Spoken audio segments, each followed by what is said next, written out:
D'avoir bravé le froid pour parler justement du soleil et des étoiles qui sont chaudes.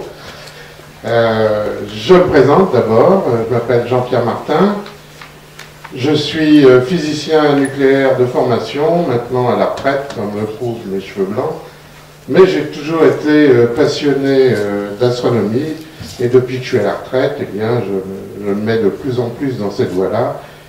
Je donne des conférences, j'ai un site internet, vous voyez, planèteastronomie.com, dédié à l'astronomie, et je fais partie de la SAF, Société Astronomique de France, et le Parc aux Étoiles m'a demandé d'établir un cycle de conférences cette année, tous les mois. Alors la dernière fois, on avait parlé du Big Bang, c'était un peu ardu. Aujourd'hui, on va parler du Soleil, qui est notre étoile, et des étoiles en général. Et surtout, je vous convie, ce que j'ai marqué là, à la prochaine conférence qui aura lieu très astucieusement le 21 décembre. Alors, je vous dis tout de suite, il n'y aura pas de fin du monde le 21 décembre, donc vous pouvez vous engager à faire vos courses pour Noël, il ne se passera rien. Et nous vous invitons donc ce 21 décembre à 20h30 à participer à une de ces conférences, comme on va parler de la fin du monde, mais c'est plutôt accessoire, et je vais surtout vous parler du calendrier, l'histoire du calendrier, parce qu'on prend le calendrier pour acquis, hein, il y a le bonhomme des PTT qui vient vous voir tous les ans à la fin de l'année et qui vous donne un calendrier. Comment est né ce calendrier? Pourquoi il y a 7 jours dans la semaine? Pourquoi il y a 60 minutes, 24 heures, etc. Et vous allez voir que c'est pas du tout évident et que, bon, on va s'éclater un peu là-dessus. Alors, aujourd'hui, on parle du Soleil d'abord et des étoiles ensuite. Je vais vous parler donc de la formation du Soleil, de sa puissance, de son influence sur la Terre, comment on étudie le Soleil. On va aussi parler malheureusement de sa mort et de notre mort à tous, et des autres étoiles.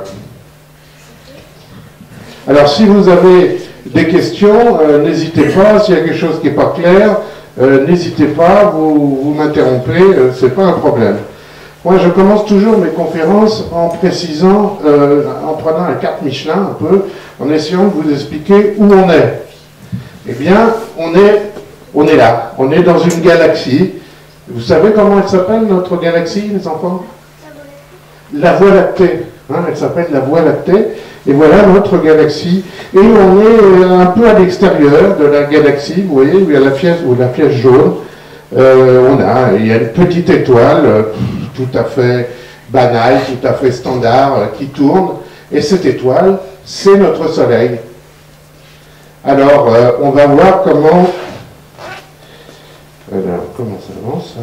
Voilà, regardez notre galaxie, on va virer ça, voilà. Alors ça, c'est notre galaxie alors la galaxie tourne aussi, hein, le Soleil tourne, le système solaire tourne, la galaxie tourne, en fait, tout tourne dans l'univers. Hein. Et puis vous voyez, dans un bras éloigné de la galaxie, il y a une petite étoile qui tourne aussi, c'est notre Soleil. Alors, le Soleil a créé un ensemble de planètes qui s'appelle le système solaire, hein, c'est pas très original. Alors le Soleil, qu'est-ce que c'est? C'est une étoile, tout à fait banale.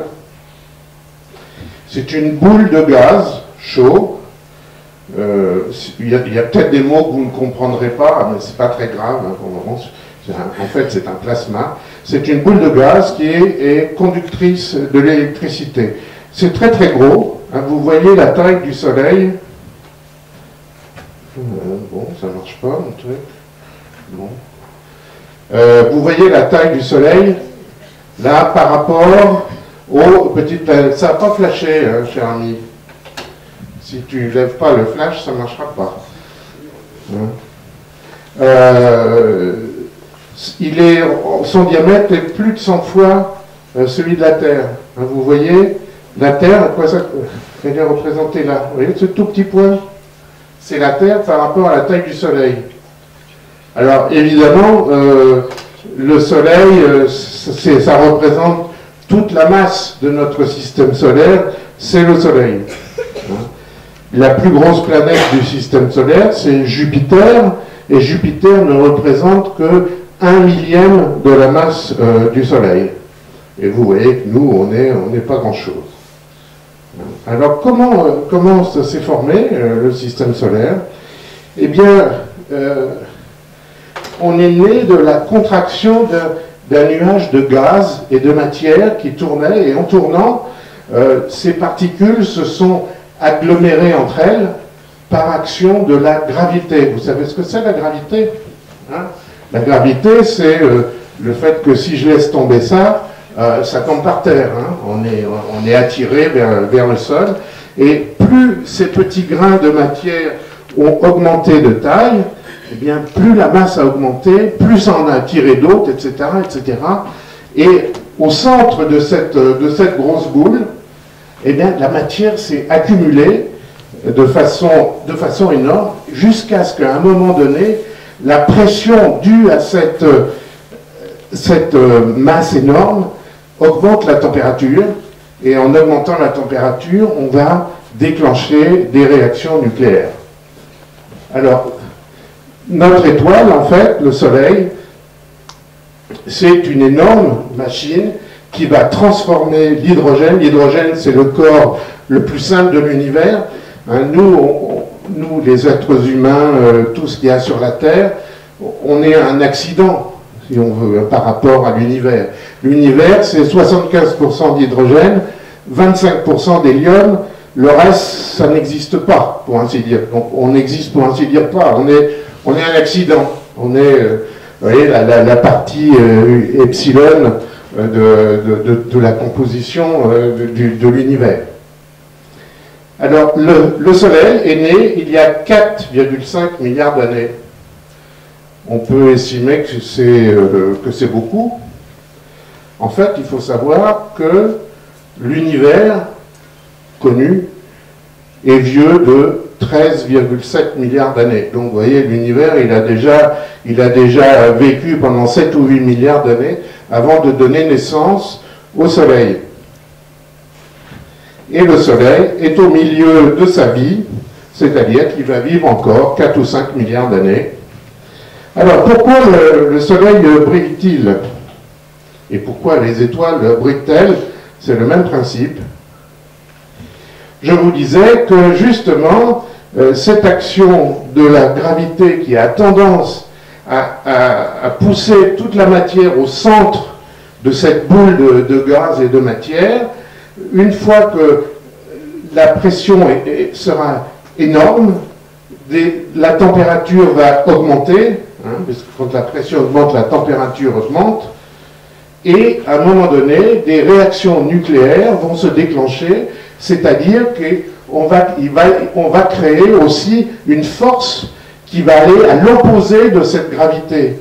Donc une étoile, c'est absolument un équilibre entre la force due à la gravité et la force due à la pression nucléaire, comme c'est dessiné là-dessus.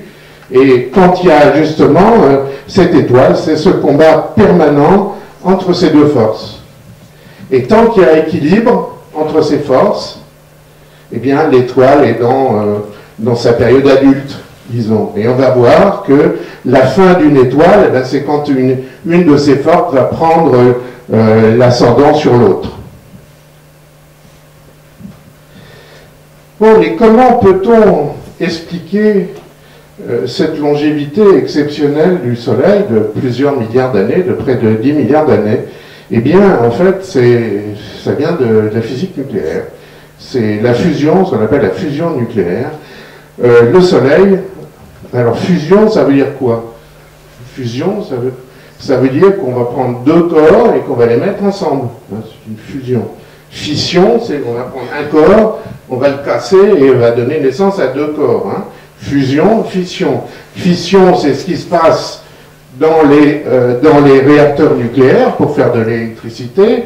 Fusion, c'est ce qui se passe dans le Soleil où on va associer quelques atomes d'hydrogène pour le transformer en un autre gaz qu'on appelle l'hélium. On va prendre en fait 4 atomes d'hydrogène et ça va donner de l'hélium.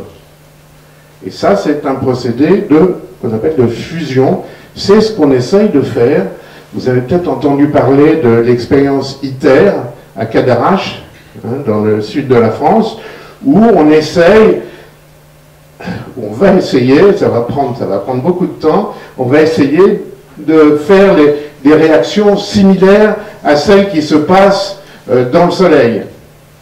Donc, on va voir, mais il y en a encore pour une petite dizaine d'années.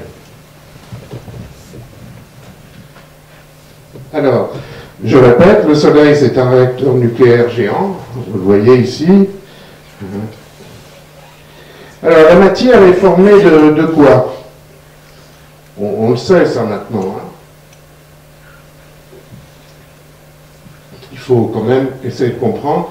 Moi, quand j'allais à l'école, on me disait, la matière, eh ben, il y a des atomes, il y a des molécules, il y a des atomes, et les atomes, au centre de l'atome, il y avait des protons, des neutrons, puis autour, il y a des électrons qui tournent. En fait, un mini-système solaire. Bon, en 20 ou 30 ans, ça a un peu évolué, ce n'est plus aussi simple. Ce n'est plus aussi simple. Les protons et les neutrons du noyau des atomes, en fait, sont composés d'autres particules atomiques, plus élémentaires, qu'on appelle les quarks, par exemple. Enfin, peu importe. Ce qui est intéressant de noter, c'est que, justement, l'élément le plus simple au monde, c'est l'hydrogène. L'hydrogène, le noyau d'hydrogène, c'est juste un proton. C'est la particule la plus simple. Et on va voir que c'est en fusionnant 4 atomes d'hydrogène, 4 noyaux d'hydrogène, pardon, ici, on va les fusionner, et bien ça va donner un atome d'hélium par fusion nucléaire. Donc 4 atomes vont donner un atome qui est composé de 4 particules. Donc c'est normal, 4 donne 4. Mais ce n'est pas tout à fait normal, parce qu'il y a un déséquilibre de masse. On pourrait imaginer que quand je prends ces 4 noyaux d'hydrogène et que je vais créer de l'hélium, ben je vais obtenir sur la balance la même chose, puisque c'est 4 et 4. Et bien, ce n'est pas tout à fait vrai. Il y a une différence de masse. Ce qu'on obtient est en fait plus léger que ce qu'on a donné comme ingrédient. Et il y a justement, en plus, un dégagement d'énergie pour compenser cette différence de masse. Et cette différence d'énergie, c'est lié à la formule bien célèbre d'Albert Einstein, que presque tout le monde connaît sans la comprendre. E égale mc2. Qu'est-ce que ça veut dire, E égale mc2? Ça veut dire la masse est équivalente. Parler de masse ou parler d'énergie, c'est la même chose. C'est les deux faces d'une même carte à jouer. Vous prenez une carte à jouer ou une pièce de monnaie, c'est la même pièce de monnaie. Pourtant, il y a un côté pile, il y a un côté face. Eh bien, c'est pareil pour la masse et pour l'énergie. Et c'est cette formule extraordinairement simple qu'avait trouvé Albert Einstein qui va expliquer la puissance et la longévité du Soleil. Puisque ce qui rentre comme équivalence entre l'énergie et la masse, c'est le carré de la vitesse de la lumière. La vitesse de la lumière, c'est un nombre énorme. Il y en a un qui sait combien c'est la vitesse de la lumière? Tout le monde sait ça maintenant. Non? Oui? 300 000 km/s. Voilà, 300 000 km à la seconde. En une seconde, la lumière, elle fait 7 fois le tour de la Terre. Pas mal, hein? Alors, cette équivalence entre masse et énergie, c'est la clé de la puissance nucléaire, des centrales atomiques ou des bombes atomiques, où une masse infime peut donner une énergie considérable. Alors, cette énergie est créée au centre du Soleil. Je vous ai dit tout à l'heure que justement la température au centre, à force d'action de la gravité, cette température devenait de plus en plus énorme. Et effectivement, la température au centre du Soleil est de l'ordre de 20 millions de degrés. Bon, ça ne vous dit peut-être pas grand-chose, 20 millions de degrés, c'est chaud. Voilà. Et chaque seconde, pour votre information, 700 millions de tonnes d'hydrogène sont convertis en hélium. Et dans ce processus, 5 millions de tonnes d'hydrogène sont délivrées en tant qu'énergie pure. C'est considérable comme énergie. Alors, regardez ce qui se passe, on plonge dans le Soleil, là. Alors, le Soleil, c'est tellement dense à l'intérieur, c'est une soupe de particules. Hein? C'est une soupe de particules élémentaires. Et vraiment, la densité est énorme, la température est énorme. Il se produit des réactions nucléaires à l'intérieur du Soleil. Et dans ces réactions sont produits un rayonnement qu'on appelle un rayonnement gamma, un rayonnement photonique, la lumière du Soleil. Et ce rayonnement, il est tellement, la densité est tellement importante dans le centre du Soleil que ce rayonnement met près de 1 million d'années à ressortir du Soleil. Hein, c'est assez intéressant. La lumière qui nous éclaire en ce moment a été émise alors que l'homme n'était pas encore homme sur Terre. Quand on pense à ça. Alors, il y a beaucoup de gens qui disent, oui, mais le Soleil, mais en fait, la lumière du Soleil met 8 minutes à nous parvenir. C'est exact. Ça, c'est la distance du Soleil à la Terre, 150 millions de kilomètres, 300 000 kilomètres à seconde, ça fait 8 minutes. Mais en plus des 8 minutes, il y a ce million d'années où le rayonnement qui atteint notre œil a été créé il y a plus d'un million, il y a près d'un million d'années. Je trouve que c'est intéressant de le savoir. Bon, ça c'est pas intéressant. Alors, qu'est-ce qu'on s'est aperçu avec le Soleil? Ben, on s'est aperçu, vous avez tous entendu parler d'un monsieur qui s'appelait Galilée. Hein? Non, t'as pas entendu parler de Galilée? Ah, ça c'est dommage. C'est un monsieur qui a eu le premier l'idée, il y a 400 ans, de prendre une lunette et de regarder le ciel avec. Parce que avant, les lunettes, on s'en servait surtout pour regarder chez les voisins, hein, pour regarder si un bateau arrivait, mais personne n'avait eu l'idée de diriger la lunette vers le ciel. C'est Galilée qui a eu cette idée-là en 1609, hein, ça fait il y a 400 ans maintenant, et en regardant le ciel, il a regardé aussi avec des filtres, hein, il a regardé le soleil, il s'est aperçu sur le soleil, il y avait des trucs comme ça, tu vois, des petits points noirs qui bougeaient, puis de jour en jour ça bougeait. Alors évidemment, il ne savait pas ce que c'était. Hein. Nous maintenant on sait, on est des grands, c'est des taches solaires. Hein. Hein. Mais il s'est aperçu que ces points qui bougeaient, ben, ils ne bougeaient pas à la même vitesse au niveau de l'équateur ou au niveau du pôle du Soleil. Vous voyez, au niveau de l'équateur, c'était très rapide. En 25 jours, ça faisait le tour du Soleil. Et au niveau des pôles, il fallait 10 jours de plus. Et en fait, on va s'apercevoir que c'est cette variation de vitesse entre surfacique du Soleil, comme vous voyez en bas à droite, qui vont générer ces fameuses taches solaires. Alors voilà, juste pour vous donner une idée des ordres de grandeur de température, vous voyez que le centre du Soleil est de l'ordre de 15 à 20 millions de degrés. La surface du Soleil, par contre, elle est, pour les astronomes, elle est froide. Hein, 5000 degrés, 5500 degrés, ça vous paraît très chaud, évidemment. Si vous mettez la main dessus, vous êtes brûlé, vaporisé. Mais au niveau astronomique, c'est pas très chaud. Hein. Et alors, par contre, ce qu'il y a au-delà de la surface du Soleil, ce qu'on appelle la couronne solaire, la couronne solaire, c'est ce qu'on voit quand il se produit une éclipse de soleil. Il y en a déjà qui ont vu des éclipses parmi vous? Non? Une éclipse, c'est amusant, c'est quand la Lune vient se placer juste devant le Soleil.